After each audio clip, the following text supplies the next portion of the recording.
오늘은 맥추감사 주일 예배로 드리고 있습니다.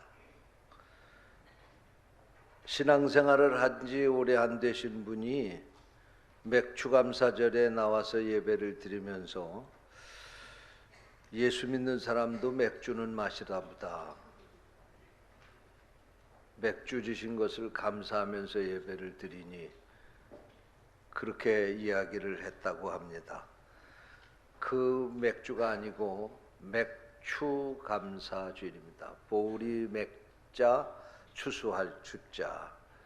그래서 이스라엘 백성들이 가나안 땅에 들어가서 씨를 뿌려서 보리와 밀을 추수해 가지고 하나님께 감사해서 예배를 드리는 그때부터 기원이 와서 오늘까지 우리 교회들이 1년에 2번 감사절 예배를 드리는데, 이 7월 첫 주일에 드리는 감사절은 보리를 추수하는 때다. 그래서 맥추 감사주일을 지키는 것이고, 그리고 가을에는 추수감사절을 지키는 것입니다. 감사주일을 우리가 지키면서 다시 한번 감사를 생각해 봅니다. 우리는 감사에 대해서 부담을 갖게 됩니다. 그러나 사실 감사는 부담이 아니라 축복이 된다는 사실을 믿으시기 바랍니다. 신앙생활을 하면 감사가 얼마나 중요한지 성경에도 보면 이 감사하라는 말이 188회 이상이 나옵니다. 제가 더 이상은 못 찾았기 때문에 모르겠습니다만은 어쨌든 188번은 찾았습니다. 성경에 이렇게 많이 감사하라는 말씀은 우리 신앙생활에 있어서 감사가 얼마나 중요한 요소인지를 깨닫게 하는 것입니다. 여러분, 오늘 이 시간에 우리가 다시 한번 감사를 생각하면서 감사가 얼마나 우리에게 축복이 되는지를 깨닫는 시간이 되기를 원합니다. 그래서 저는 오늘 말씀의 제목을 따라서 하시기 바랍니다. 감사가 축복입니다. 이런 제목으로 말씀을 전하려고 합니다. 성령께서 이 말씀을 듣는 우리를 깨우쳐 주시기를 원합니다. 오늘 읽은 말씀에 보면 여호와께 감사하라, 그는 선하시며 그 인자하심이 영원함이로다 그랬습니다. 우리가 하나님께 감사해야 될 이유가 있는데 그는 선하시며 인자하시기 때문이다, 그런 말씀입니다. 하나님은 우리를 해코지 하시는 하나님이 아닙니다. 하나님은 우리에게 좋은 것을 주시고 우리에게 풍성한 은혜 가운데 살게 하시는 하나님이십니다. 이 하나님은 어느 순간에만 우리에게 은혜를 베푸시는 분이 아니라 영원토록 살아계셔서 우리에게 은혜를 베풀어 주시는 분이십니다. 그러므로 이 하나님께 감사해야 된다, 그런 말씀입니다. 그러면 왜 감사가 축복입니까? 한번 따라서 하세요. 첫째로, 믿음을 가진 사람만이 감사할 수 있기 때문이다. 이 감사가 쉬운 게 아니에요. 사실 믿음이 없으면 감사보다는 원망과 불평이 우리 삶 가운데 더 많아질 것입니다. 그러나 믿음을 가진 사람은 원망도 불평도 감사로 바꾸어 사는 줄로 믿으시기를 바랍니다. 미국의 흑인 인권 운동가인 마틴 루터 킹 목사님이 있습니다. 이분은 나는 흑인으로 태어난 것을 하나님께 감사한다고 했습니다. 여러분, 흑인들이 과거의 역사를 보게 되면 자신들의 얼굴이 검다고 하는 한 가지 이유 때문에 얼마나 그들이 고생을 미국에서 많이 했습니까? 노예로 살던 사람들 아닙니까? 그런데 이 마틴 루터 킹 목사님은 믿음을 가지고 있기 때문에 오히려 흑인으로 태어난 것을 하나님께 감사한다고 했습니다. 할렐루야.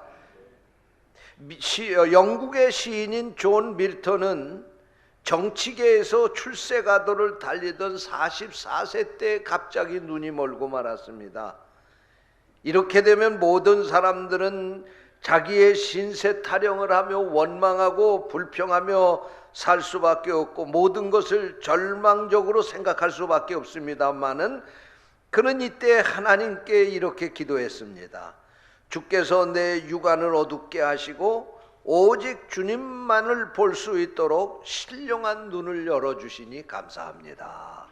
할렐루야. 존 밀턴은 눈이 어두워서 앞을 볼 수 없어서 더 이상 정치를 할 수가 없었습니다마는 하나님께서 그에게 영안을 열어주셔서 그로 하여금 글을 쓰게 하셨는데 그가 맹인이 된 후에 남긴 작품이 제2의 성서라고 불려지는 신라권입니다. 할렐루야. 여러분, 이처럼 믿음으로 사는 사람은 모든 일이 잘 돼서 감사하는 것이 아니라 범사에 감사하는 것입니다. 항상 감사하는 것입니다. 원망과 불평을 감사로 바꾸는 것, 바로 그것이 믿음의 능력인 줄로 믿습니다. 욥기서를 보게 되면 욥이라고 하는 사람은 동방에서 큰 부자였습니다. 그에게는 7남 3녀의 자녀를 두고 행복하게 살고 있었습니다. 그런데 어느 날 갑자기 스바 사람들과 갈대아 사람들이 쳐들어와서 그의 모든 재산을 다 뺏어갔습니다. 종들까지도 다 뺏어갔습니다. 엎친 데 덮친 격으로 어느 날 거센 바람이 불더니 마다들의 집에서 자식들 10자녀가 식사를 하고 있었는데 그만 그 바람에 집이 무너져서 그 집에 무너진 가운데 10자녀가 모두 다 깔려서 죽었습니다.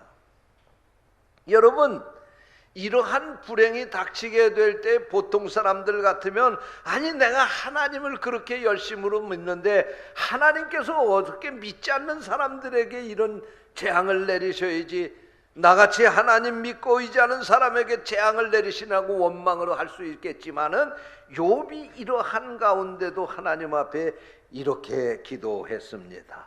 내가 모태에서 알몸으로 나와 싸운즉 또한 알몸으로 그리로 돌아가올지라. 주신이도 여호와시오 거두니도 여호와시오니 여호와의 이름이 찬송을 받으실지니이다. 할렐루야. 여러분, 욥은 믿음을 가지고 살았기 때문에 그 환난 가운데서도 하나님을 원망하지 않았습니다. 오히려 그 환난 가운데서도 하나님이 나와 함께 하심을 믿고 그는 하나님을 찬송한 줄로 믿습니다. 하나님께 감사한 줄로 믿습니다. 그랬기에 그는 그 재앙을 다 딛고 일어서서 갑절이 너떠한 축복을 가지고 살게 되었다. 그렇게 욥기서가 우리에게 전하고 있습니다. 사랑하는 성도 여러분, 이처럼 조건을 초월하여 감사할 수 있는 것은 믿음을 가지고 있기 때문입니다. 사랑하는 성도 여러분, 내 뜻대로 될 때만 감사하는 것이 아니라 어떠한 상황 가운데서도 믿음으로 여러분이 그 상황을 바라보시고 오히려 그런 가운데서 감사하심으로 여러분의 삶이 하나님의 더 큰 은혜와 축복을 받는 삶이 되시기를 축원합니다. 둘째로 감사가 축복인 것은 따라서 하시기 바랍니다. 감사는 축복의 문을 여는 열쇠이기 때문입니다. 그렇습니다. 시편 100편 4절 말씀입니다. 감사함으로 그의 문에 들어가며 찬송함으로 그의 궁정에 들어가서 그에게 감사하며 그의 이름을 찬송할지어다. 여러분, 우리는 인생을 살면서 문들을 수도 없이 드나들고 살아가고 있습니다. 그런데 우리의 경험으로 보게 되면 귀한 문은 그냥 열리지 않습니다. 귀한 문일수록 지키는 이가 많습니다. 귀한 문일수록 잠겨있고 그 문을 들어가려고 하면 열쇠가 있든지 아니면 허락을 받아야지만 들어갈 수 있습니다. 그런데 여기 이 시편 기자는 고백하기를 하나님의 성전 주의 궁정으로 들어가려고 하면 그 문을 열고 들어갈 열쇠가 필요한데 바로 그 열쇠가 감사라는 것입니다. 그래서 감사함으로 그의 문에 들어간다고 말씀하고 있습니다. 무슨 말씀입니까? 하나님의 성전에 들어가서 하나님을 만나려고 하면 감사한 마음을 가지고 가야 한다는 말씀입니다. 하나님을 만나려면 우리의 공로가 아니고 우리의 자랑이 아니고 우리의 능력이 아니라 하나님의 은혜에 감사하는 마음의 열쇠가 있어야 그 문을 열고 들어가서 하나님을 만날 수 있다는 말씀입니다. 사랑하는 성도 여러분, 날마다 여러분의 감사가 하늘문을 여는 열쇠가 되시기를 축원합니다. 날마다 감사하며 사는 사람에게 하나님이 그 가정에 복을 주시고, 날마다 감사하는 그 가정에 하나님이 자녀의 복을 주시고, 날마다 감사하며 사는 사람의 사업에 복을 주시고, 그 직장에 복을 주시고, 그 학업에 복을 주시는 거예요. 여러분, 날마다 여러분의 원망과 불평이 감사로 바뀌어질 수 있게 되시기를 축원합니다. 날마다 감사하며 살면 하나님께서 하늘의 보물창고를 활짝 열어주시는 거예요. 감사가 하늘의 창고에 문을 여는 역할을 하는 거예요. 할렐루야. 날마다 감사하며 살 수 있게 되시기를 축원합니다. 여러분, 그러면 여기 감사의 문으로 들어간다고 하는 의미가 무엇입니까? 그것은 주어진 것을 달게 받아들인다, 그런 뜻입니다. 여러분, 우리가 인생을 살아가는데 만족할 때도 있지만 만족지 못할 때가 많이 있습니다. 감사의 문으로 들어간다고 하는 것은 만족할 때뿐만 아니라 불만족스러울 때에도 그것을 포용하고 받아들인다는 것입니다. 왜냐하면 그것도 하나님이 허락한 것이기 때문입니다. 여러분, 고난을 원하는 사람이 없지만 고난은 늘 손님처럼 우리를 찾아오는 것입니다. 그럴 때 감사의 문으로 들어가는 삶을 사는 사람은 적극적으로 그 고난을 받아들이는 것입니다. 어차피 고난은 잠시 찾아오는 손님입니다. 손님은 언젠가 떠나게 될 것입니다. 그런데 이 고난을 당하게 될 때 감사한 문으로 들어가는 사람은 이 고난을 갖다가 하나님이 내게 유익을 주시기 위해서 주시는 고난이구나, 내가 이 고난을 믿음으로 감사하며 이겨야 되겠다, 그리고 그것을 받아들이게 되면 잠시 동안 손님으로 왔던 이 고난이 떠나면서 선물 보따리를 내게 더 던져주고 떠나는 거예요. 할렐루야. 그런데 불평하면서 사는 사람은 이 고난이라고 하는 손님이 우리에게 왔다가 떠나면서 선물 보따리 그냥 갖고 가는 거예요. 여러분, 우리가 믿음으로 살아가게 될 때 우리에게 고난이 있으면 그 고난만 보지 마시고 그 고난 가운데 역사하시는 살아계신 하나님을 볼 수 있게 되시기를 축원합니다. 그 고난 뒤에 감춰있는 하나님의 은혜를 생각하시고 기대하시면서 감사함으로 그 고난을 이길 수 있게 되시기를 축원합니다. 고난은 우리에게 영원한 것이 아닙니다. 우리가 감사함으로 이 고난을 극복하면 하나님은 이 고난의 보자기에다가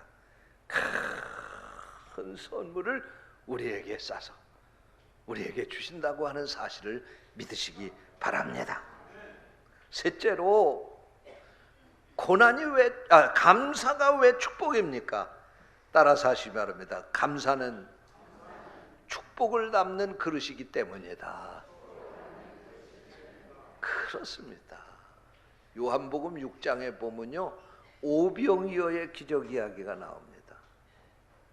예수님께서 보리떡 5개와 물고기 2마리를 드시고 축사하신 후에 그것을 나누어 주었더니 어린아이 한 끼의 도시락인 오병이어가 보리떡 5개와 물고기 2마리가 5천 명을 먹이고도 12강줄이가 남는 기적을 남기게 됐습니다. 예수님이 오병이어로 기적을 일으킨 비결이 있는데 그것은 바로 축사입니다. 보리떡 5개와 물고기 2마리를 들고 축사하셨다는 거예요. 그런데 이 축사라고 하는 말이 헬라어로는 유카리스테오라고 합니다. 유카리스테오라고 하는 이 말은 우리말로 축사라고 간단하게 번역을 했는데 더 좀 자세하게 번역하면 감사기도를 드리다, 그런 뜻이에요. 감사기도를 드리다. 근데 감사기도를 드리는데 이게 시제가 있어요. 우리가 감사를 하게 되면 받은 것에 대해서 하는 감사가 있죠. 그런데 이 유카리스테오라고 하는 말은 받은 것에 대한 감사가 아니에요. 지금 보리떡 5개, 물고기 2마리가 내 손에 들려진 것에 대한 감사가 아니고 무슨 감사냐면 주실 것을 믿고 감사했다는 거예요. 그게 유카리스테오예요. 다시 말하면 하나님, 이것은 어린 아이 한 끼의 도시락입니다. 그러나 하나님께서 이것을 통해서 여기 있는 모든 사람들이 먹고도 남게 해 주실 줄 믿고 감사를 드립니다. 그게 바로 유카리스테오입니다.